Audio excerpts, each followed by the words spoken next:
Hello and welcome to my channel. Today I'm going to talk about how you can make your 2024 the best year, how you can make it great for yourself. So many times we wish ourselves many things. We tell ourselves that this year will be the best year, this year we are going to do this, we are going to do that. But at the end of the year, we find ourselves not getting close to those plans. There are reasons for that. So we don't want what happened last year to repeat itself this year, especially for those that you're not able to meet up with most of their plans or most of their targets for the year. So in order for you to meet up with your targets, there are some underlying things you need to take note of. There are underlying things you need to do. So first of all, those are some of the things I'm going to talk about in this video. But before I get into that, I am Glory. You're welcome to my channel. For those of you that are joining for the first time, I am Glory and I'm a software engineer, and I'm mostly focused on the blockchain these days. But in this channel, I'll be teaching you all things tech, how to get started, how to make money online, everything that will add value to your life for somebody that wants to dive into tech or navigate into the tech space.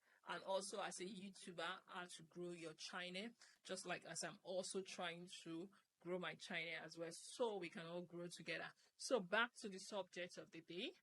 So yeah, how can you make this year your best year? There are things you need to take note of, and these are some of the things that I'm going to be talking about today in this video. So first of all, you need to have a plan. You need to have a plan. So because some days back I was talking to somebody, I was like, "What's your plan for the year?" And she was like, "Man proposes, God disposes." Of course, I know that. So I was like, "Okay, what are you proposing?" And she was laughing. So we need to propose something for God to dispose or for God to work with. Scripture made us to understand that He will bless the works of our hand. If He cannot find anything in your hand, there's nothing for Him to bless. So for us Christians, let's not be using God as an excuse. Let's do our own part and let God do the rest. Okay? So if you write your plans for the year and put it in front of God and tell God in while you are praying, you tell God to help you bring these plans to reality and give you the strength to do all you need to do for these plans to come to life. Okay, so yeah, that is what you should do. Now, let's assume you have a plan.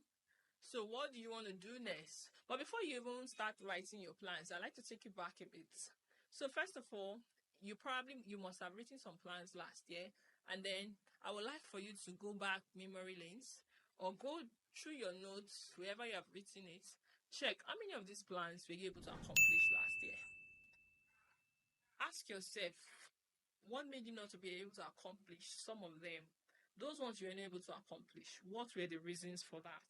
So you need to figure out why you were not able to accomplish those plans and see what you can do to make sure that those things don't repeat themselves this year in order for you to be able to accomplish them this year. And also ask yourself if those plans that you were unable to accomplish last year, if they are still relevant, if they are still important to you for this year. So if they are, what you need to do is to add them to your plans for this year. So now that you have your plans listed out, what do you need to do next?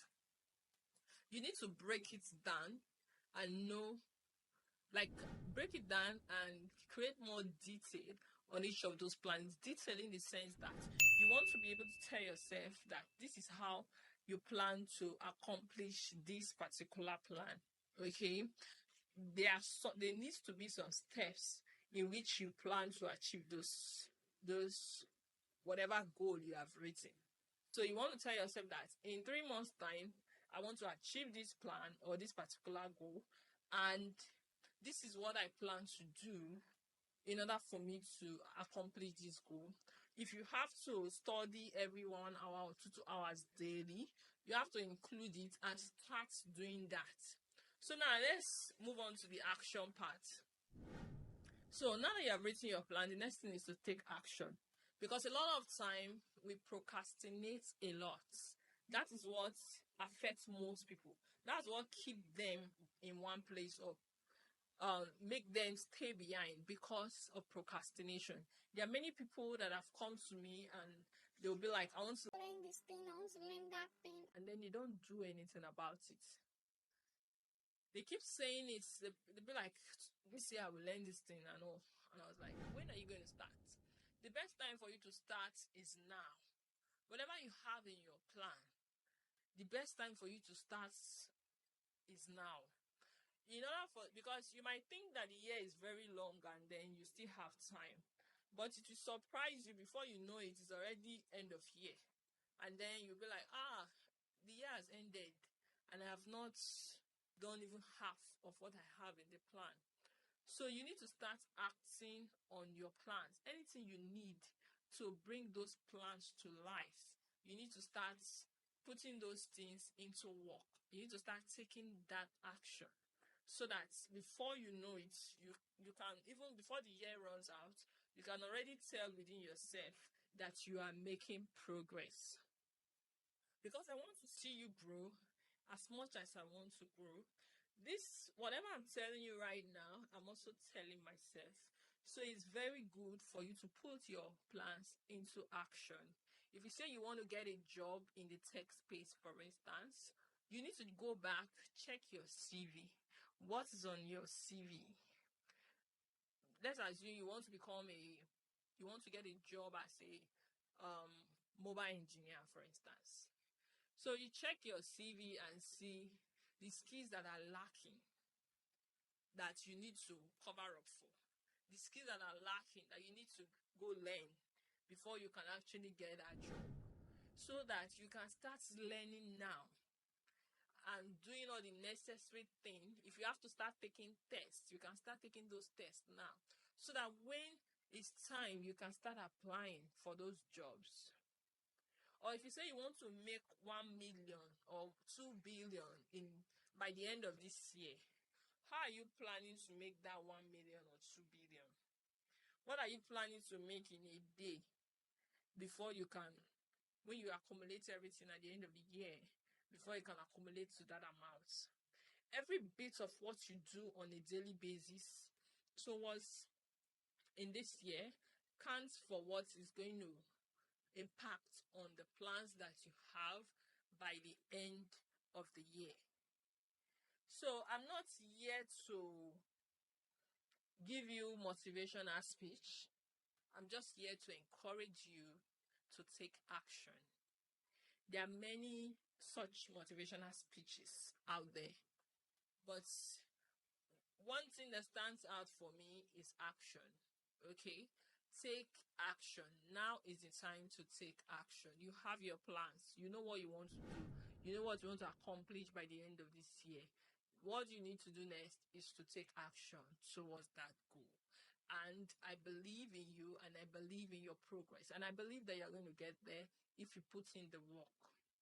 I believe you are going to get there if you start now, to start doing all you need to do to get to that point that you want to get to. And above all, I believe that God is going to help you accomplish whatever it is you want to accomplish.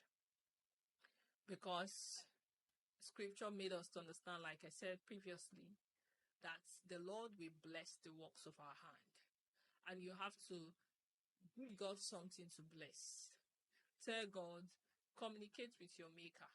Let him work on your behalf while you also play your own role.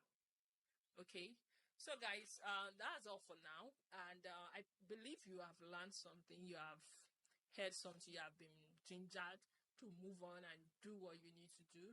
So if that is you, please do well to subscribe to this channel, like the video, so that I can grow as much as I want you to grow as well. And then stick around, because I'll be giving you more quality and valuable content. And bye for now, and I will see you next time.